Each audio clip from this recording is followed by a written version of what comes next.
Go yard. I got so much more.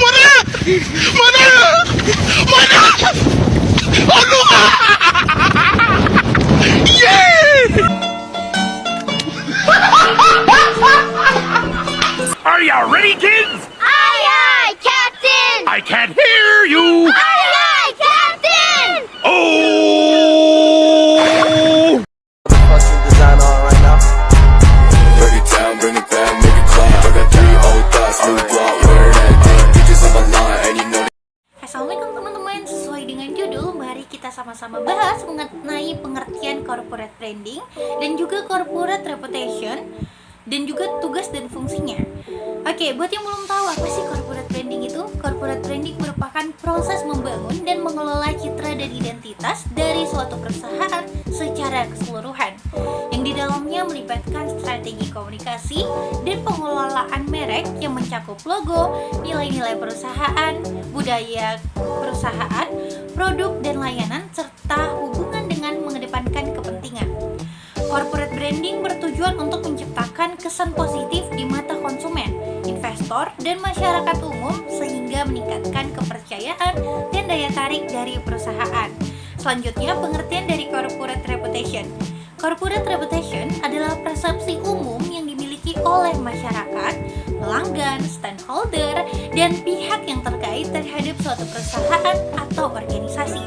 Persepsi ini dapat mencakup berbagai aspek, termasuk kualitas, produk dan layanan, integritas, tanggung jawab sosial perusahaan, kinerja keuangan, etika bisnis, dan lain sebagainya.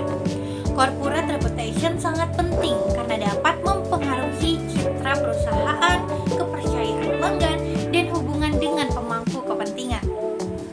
Corporate branding dan corporate reputation adalah dua hal yang penting dalam dunia bisnis, yang memiliki peran dan tugas yang berbeda, tetapi keduanya saling terkait dalam membangun citra perusahaan. Berikut adalah penjelasan mengenai fungsi dan tugas keduanya. Yang pertama, mari kita bahas tentang fungsi corporate branding. Jadi, corporate branding berkaitan dengan penciptaan, pengelolaan, dan promosi citra merek dari perusahaan. Fungsi utamanya adalah untuk menciptakan integritas yang kuat dan menggali merek perusahaan di antara konsumen dan pemangku kepentingan. Tugas corporate branding adalah yang pertama, menentukan pesan inti dan nilai-nilai merek perusahaan. Yang kedua, membangun elemen-elemen visual seperti logo, warna, dan desain merek. Yang ketiga, menciptakan kampanye pemasaran dan iklan konsisten dengan identitas merek. Yang keempat, terakhir, memastikan semua produk dan layanan yang ditawarkan oleh perusahaan sesuai dengan citra merek yang telah ditetapkan. Selanjutnya, mari kita bahas tentang fungsi dari corporate reputation. Corporate reputation adalah persepsi yang dimiliki oleh pemangku kepentingan terhadap perusahaan.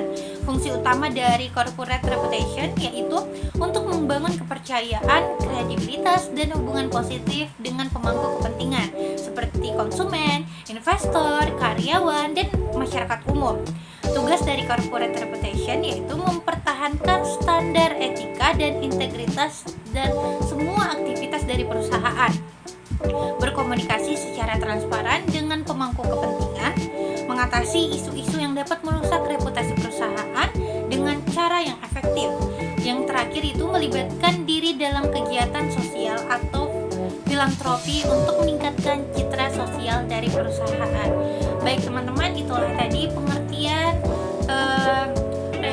pengertian dari corporate reputation dan branding beserta tugas dan fungsinya. Jadi kesimpulan dari video ini, corporate branding berfokus pada penciptaan identitas merek perusahaan, sementara corporate reputation berfokus pada pemeliharaan citra reputasi positif perusahaan di mata publik dan pemangku kepentingan. Kedua aspek ini saling berkait dan sering memberikan hal positif bagi perusahaan demi membangun dan menjaga kesuksesan jangka panjang bagi perusahaan. Sekian video dari saya, sampai jumpa di next video.